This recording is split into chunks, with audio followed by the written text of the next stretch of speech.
Magandang araw kaibigan! Tuloy po kayo sa Felicidad's Channel. Sa mga kwento ng buhay at pag-ibig na hinalukay sa natatagong baul ni Felicidad. Pero bago po tayo magpatuloy, huwag niyo pong kalilimutan na i-like ang video, i-subscribe ang channel, at i-click ang notification bell para lagi kayong updated sa mga parating pa na upload.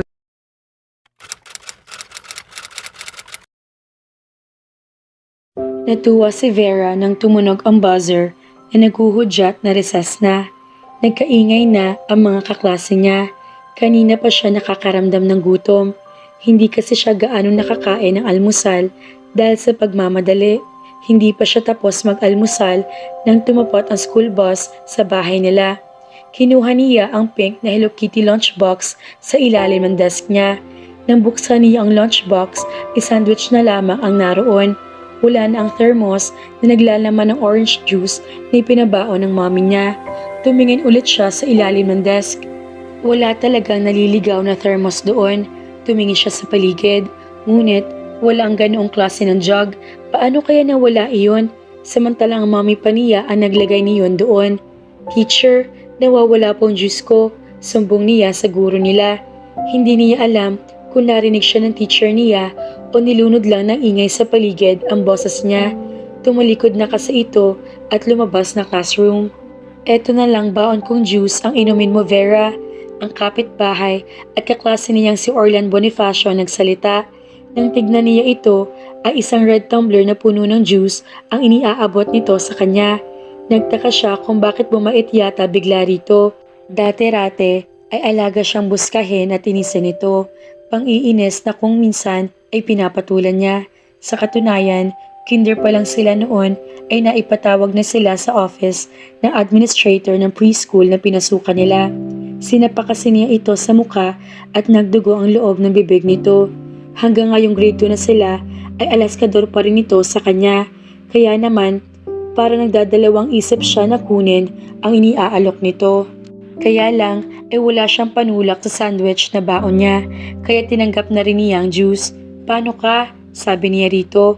Meron pa ako, nandito sa bag. Sige, inumin mo na yan. Salamat. Ngumiti ito sa kanya na para bang ito pa ang may utang na loob dahil tinanggap niya ang ibinibigay nito. Bumait na nga yata ang kababata niya. Wala pang 30 minuto mula na magsimulang muli ang kanilang klase ay nakaramdam siya na kakaiba. Nadudumi siya. Bakit kaya? Samantalang dumumi naman siya ng pagkagising niya. At hindi siya basta nadudumi lang. Parang kahit anong oras ay lalabas na iyon. Tumayo siya at lumapit sa kanilang teacher. Nagtaka naman siya kung bakit bigla nagkaingay ang klase. Ngunit talagang iba na ang nararamdaman niya kaya hindi na niya pinansin ang mga iyon. Ma'am, may I go to the toilet? Iyon kaagad ang sinabi niya para hindi na siya tanungin pa nito kung sasabihin niyang may I go out. Quiet class, saway ng teacher nila sa mga kaklase niya bago siya muling tignan. Okay Vera, you may go. Isang kaklase nila ang biglang tumayo at tinawag siya. Basahin mo nakalagay sa likod mo. Hinatak niya ang blouse ng uniforme habang nakalingon siya sa kanyang likod. May nakapanga siyang papel doon. Tinanggal niya ang papel na nakadikit sa damit niya. Mabuti na lang at madali namang naalis iyon. Pagkatapos ay binasa niyang nakasulat. Natatai ako. Pahiyang-pahiya siya. Kaya pala nagkakaingay ang mga kaklase niya kahit naroon ang teacher nila. Natuon ang pansin niya sa nakangising si Orlan. Alam niyang ito ang may gawa niyon. Nakaupo ito sa likod ng desk niya. Hindi na niya inisip na naroon ang teacher nila. Bumuelta siya at sinugod niya si Orlan. Napakasalbahe mo talaga. Napakasalbahe mo. Pinagbabayo niya ito ng mga kamao niya. Wala na siyang pakialam kahit saan ito tamaan. Galit na galit siya. Nahinto lang siya nang may pumigil sa kanya. Vera! Orlan! Go to the guidance office. Dinig niyang galit na sabi ng teacher nila. Sukat doon ay bumalik na naman ang paghilap ng tiyan niya. At sa pagkakataong iyon ay hindi na niya napigil ang kanyang sarili. Isang impet na tunog ang kumawala sa pang-upo niya. Kasabay ang pag-alingasaw ng mabahong amoy. Ay tumae nga! Nahiling niya na sana ay nananaginip lang siya o kaya ay nasa isang malayong lugar siya at walang isa man sa mga kaklase niya ang naroon. Bago lumabas si Vera na kanilang gate, ay tiningnan muna niya ang oras sa wristwatch na suot niya. 9:45 ng umaga. Tamang-tama lang iyon. Kapag dumating sila ng pinsan niyang si Azeneth sa pinakamalapit na mall, ay 10:10 na at bukas na iyon. Nang mailapat niya ang iron gate nila, ay napansin nila ang dalawang lalaki makakasalubong niya. Ang isa roon ay ang cute na pamangkin ng kapitbahay nilang si Mrs. Endaya. Unang kita pa lang niya sa lalaki ay crush niya ito. Matangkad kasi ito at gwapo talaga, maporma pa ang get up. Balita niya ay taga Mindanao ito na nagbabakasyon lamang doon. Ang isa pang kasama nito ay walang iba kung hindi ang kontrepalong kapitbahay at kababata niyang si Orlan. Ang unggoy na lalaking dahilan kung bakit sa murang edad niya noon ay naranasan kaagad niya kung paano mangumonsume. Mabuti pa nga si Jesucristo. Isang araw lang nagpasa ng krus, samantalang siya, mula noon kinder siya, ipasa na niya ang krus ng konsumisyon sa mga kalokohan ni Orlan. Hinding-hindi niya makakalimutan ang insidente noong grade 2 pa lamang sila. Noon sa gulang lamang na 8 taon, ay nagawa nitong pagplanuhan na magdala ng juice na may halong pampapurga at ipinainom sa kanya. Hinding-hindi mabubura sa isip niya ang pilyong kislap na mga mata nito na hindi niya napigilan ang sarili na mapadumi sa gitna ng kanilang klase. Hindi na mawawala sa alaala niya na minsan ay ginawa siyang katawa-tawa nito sa buong klase nila. Lumakad na siya. She maintained a pleasant face, trying to ignore Orlan. Kung ito lang ang makakasalubong niya, ay siguradong sambakol ang mukha niya.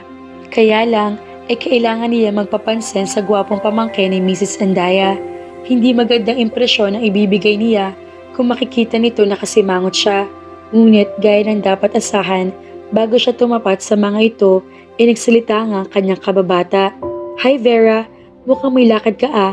Sa pangkaraniwan ay susuplahin dapat niya ito. Ngunit ayaw nga niya magbigay ng pangit na impresyon sa pamangkin ni Mrs. Endaya.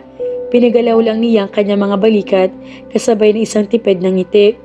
Pinag-iisipan ko pa kung ibibigay ko yung request mo, dagdag pa ni Orlan. Huminto ang mga ito nang mapatapat sa kanya. Nalito siya at napahinto. Request ko? Wala naman siyang natatandaan na nag-request siya rito ng kahit ano. Ang totoo, wala siyang natatandaan na kahit minsan ay lumapit siya ng kusa rito. Oo, yung request mo na ako ang magiging first kiss mo, dapat ay nagduda na siya sa pilyong hilat siya ng mukha nito kanina. Ang kapal talaga ng lalaking to. Antipatiko. Thank you. Ani mong papuri ang sinabi niya rito at hindi tungayaw. Abot na yata hanggang sa magkabilang tainga ang ngiti nito. Matagal ko nang alam na sintipatiko ako. Kung hindi ba naman mag-request ka ba sa akin na ako magbigay ng first kiss mo? Pinaningkitan niya ito ng mga mata. Marami pang mura at alipusta ang gusto niyang pakawalan sa pagmumukha nito. Ngunit dahil sa kasama nito, ay pinili na lang niya magsawalang kibo. Gigil na gigil siya. Walang sabi-sabi na binirahan na niya agad ng lakad. Bakit ba nakahaba na naman ang nguso mo riyan? Nakangiting po na sa kanya ng pinsan niyang si Azeneth nang dumating ito. Naroon na siya sa bahay ng mga ito. Hindi niya ito dinatnan doon kaya naghintay pa siya. Wala pang 5 minuto ay dumating naman ito. May unggoy kasi ng asar sa akin bago ako pumunta rito. Ang kapal ng mukha, kakainis. Natawa pa ang pinsan niya. Para tuloy gusto niyang ma-offend. Akala kasi nito at ng iba pang nakapaligid sa kanila ni Orlan ay simpleng pagbibiro lang ang ginagawa ng lalaking iyon sa kanya. Bakit? Ano na naman bang ginawa sa'yo ng isang yun? Sabi ba naman sa akin, pinag-iisipan pa niya kung ibibigay niya yung request kong first kiss sa kanya. Lalong natawa ito. Ano? Kita mo naman kung gaano kakapal ang apog ng lalaking yun. Ako pa magre-request sa kanya ng first kiss? Imagine that! Ilusyonado talaga. Ibinuhos niya dito ang ines na hindi niya naipamukha kay Orlan. Samantalang, kulang na nga lang pati nga nino niya, isumpa ko. Yun nga lang makasalubong ko siya sa daan. Allergic na ako sa kanya. At ang nakakainis pa, sinabi niya yun sa akin habang kasabay niya yung cute guy na pamangkin ni Mrs. Endaya. Ang mabuti pa, umalis na tayo para mabawasan ang pagkaasar mo. Mabuti pa nga, tumayo na siya mula sa pagkakaupo sa silya. Huwag ka na pumasok sa loob. Naipagpaalam na kita kay Tita Menchu, ani Yang. Ang tinutukoy ay ang mama nito. Subalit, hindi pa man sila nakakababa ng terrace ay hangos na lumalabas buhat sa kabahayan ang kawaksi ng mga ito. Azeneth, ang papa mo, inatake yata. Nandoon sa study, nakabulagta. Namatay ang papa ni Azeneth. Inatake ito sa puso. Sa panahon ng pagluluksa nito at ng tita niya ay inalalayan niya ang kanyang pinsan. Awang-awa siya rito. Lalo siya naawa rito nang mailibing ang bangkay ng tito niya ay sumambulat ang balita na bankrupt na mga ito. Sa katunayan, pati ang malaking bahay ng mga ito ay nailit ng creditors ng tito niya. Samantalang dati ay mas maalwan pa ang buhay ng mga ito kaysa sa kanila. May isa pang balita na talaga nagpamulat sa kanya ng husto. Ampon lang daw si Azeneth ng tito-tita niya at ayon sa tita Menchu niya ay ipapahatid na nito ang pinsan niya sa tunay na ina nito. Makikita pa ba tayo? Malungkot na tanong niya kay Azeneth na magpaalam ito sa kanya. Yumakap lang ito sa kanya. Nagkaiyakan sila. Mula na magkaisip sila ay nagisnan na niya ito roon. Naging kaklase niya ito at kababata. Ito ang tinuturi niyang best friend. Mas malapit pa nga siya rito kaysa sa dalawang kapatid niya na mas matanda sa kanya. Kahit anong mangyari, I'll stay in touch. Pangako niya rito sa kanya na hindi naman nangyari. Ilang beses lang ito nag-text sa kanya. Sinabi lang nitong maayos ito sa poder ng tunay na ina nito. Kahit nag-aalala siya ay wala siyang magawa. Hindi na niya ito makontak. Wala naman itong ibinibigay na naiukol na address sa kanya. Tanging dasal na lamang ang niya para dito. Dasal na sana ay ligtas ito saan man ito naroroon. Nautusan si Vera ng mami niya na magbayad ng phone bill niya sa bangkong malapit sa gate subdivision nila. Hindi niya inaasahang makikita sila roon ni Orlan. Aatras na sana siya. Kaya lang ay malamang na lalo lang siyang pauulanan nito ng kantsaw kapag ginawa niya iyon. Tinataga niya ang kanyang loob at pumila siya sa teller. Na makita siya nito ay umalis ito sa pila nito at lumipat sa likuran niya. Hi Vera, bati nito sa kanya. Tinanguan lang niya ito. Sana lang ay makahalata ito na wala siyang gana makipagtsikahan dito. Nakakapanibago rin na wala na sa subdivision sin Azeneth ano. Parang ang bait ng Judas, hindi siya umimik. Sinulyapan lang niya ito. Ilang libong beses niyang ipagdarasal na sana ay ito na lang ang nawala sa kanilang subdivision at si Azeneth na lang ang nanatili roon. Nagkakausap pa ba kayo? Bakit kaya biglang nag-iinteresado ito sa pinsan niya? Bakit mo naman naitanong? Kasi napansin ko na parang hindi ka na naglalalabas ng bahay mula nang umalis na rito sina Azeneth. Wala naman kasi siyang kasamang gumimik. Ang ibang mga kaibigan niya ay may mga trabahong pinagkakaabalahan. Samantalang siya ay isang buwan nang resigned sa dating trabaho niya bilang pharmacist sa isang malaking drugstore sa Pasay. Pinahinto na kasi siya ng mami niya mula roon na ma-hold up siya. Patungo siya sa sakayan ng FX taxi nang tutukat siya ng baril ng isang lalaki habang naglalakad siya. Maliit lang naman ang nakuhang pera sa kanya. Wala pang 2,000 yon. Ang relo namang suot niya ay di baterya na relo lang ng isang supplier nila.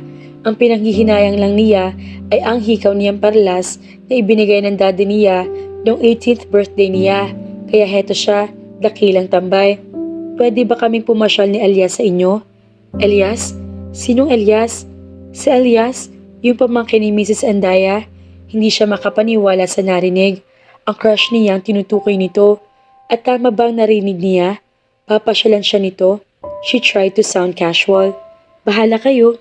Mahirap na kapag nahilita ng unggoy na ito na crush niya si Elias na iyon ay malamang na makakahanap na naman ito ng dahilan para siya buskahin. Sige, mamayang gabi, papasyal kami sa inyo.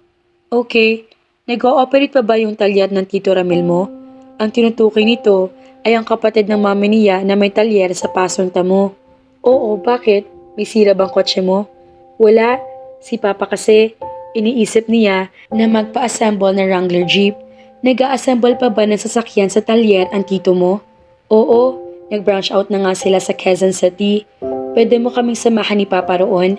Kaya naman pala para mabait na ito sa kanya. May hihingin palang pabor. Kahit naman hindi kita samahan, Kilala ka naman ni Tito Ramil. Siyempre, iba kapag may kasama kaming kamag-anak niya. Tsak, mas malaki ang discount. Huwag mo nang babaratin si Tito Ramil. Mahal na ang pyesa ngayon. Hindi naman. Siyempre, kung malapit sa kanya ang magpapagawa, may extra care sa paggawa, 'di ba? Sigurado pa na hindi substandard ang gagamitin mga pyesa. Hindi naman gumagamit ng substandard ng mga pyesa sa talyer si Tito Ramil. Saka, aanhin naman ng papa mong jeep. Ang dami niyo na kayang sasakyan. Bukod sa kotse nito, ay may isa pang kotse ang ama nito, isang van at isang SUV. Ipagbibili na kasi ni papa yung kotse niya. Kaya naman, gusto niya ng jeep kasi nga, pwede yun sa rugged terrain. Kukunin na kasi niya kina lolo yung ipinapamanage niyang palaisdaan sa Bulacan. Siya na lang ang magmamanage.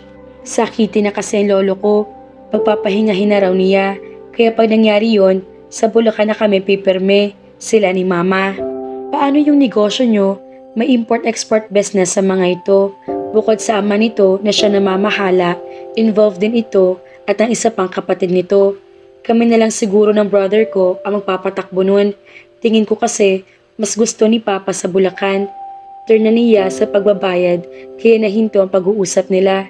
Hindi siya makapaniwala na magiging ganoon kagaan ang pag-uusap nila. Kung hindi siguro siya palaging iniinis nito ay naging close friends sila. Pero baka hindi rin dahil tuwing nakikita niya ito, palagi na nakabalandra sa memorya niya ang alaala ng kahihiyan niya noong bata siya dahil sa kagagawa nito. Lalabas na sana siya ng bangko nang tawagin siya nito. Sabay na tayong umuwi. Hihintay na nga niya ito. Nakapag-apply ka na ba uli ng trabaho?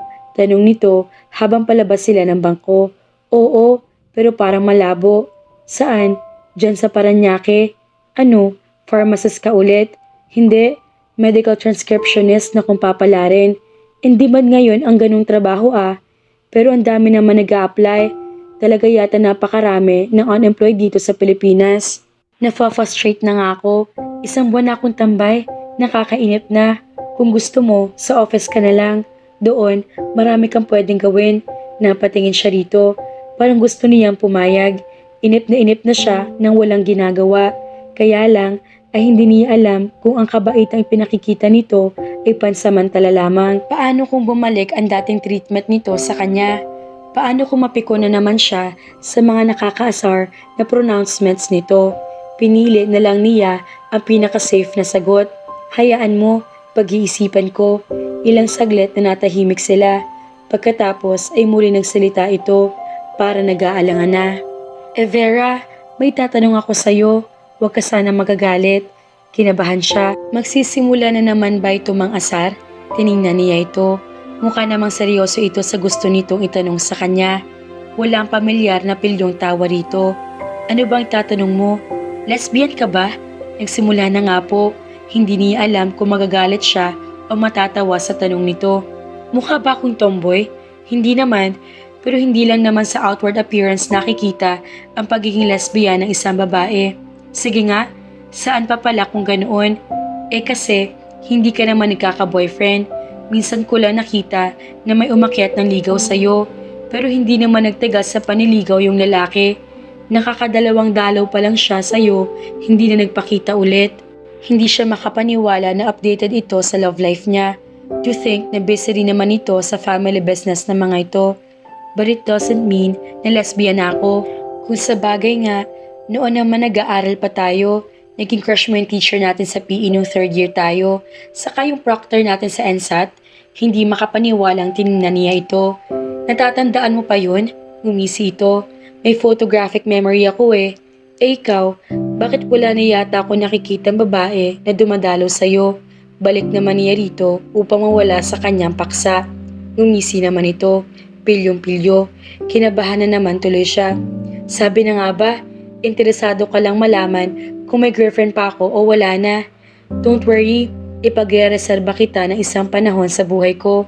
Aminin mo lang na talaga ang secret love mo. Sasagutin agad kita. Biglang siniko niya ito sa tagiliran. Sabay bira ng malalaking hakbang. Antipatiko talaga? Antipatiko? Mga bata pa lamang si Orlan at Vera ay aso't pusa ng mga kafelisidad. E paano kaya magkakagustuhan ng dalawang ito na sa simula ay hindi na magkasundo? Sa bagay, talagang mahiwaga ang pag-ibig. Kaya naman, abangan!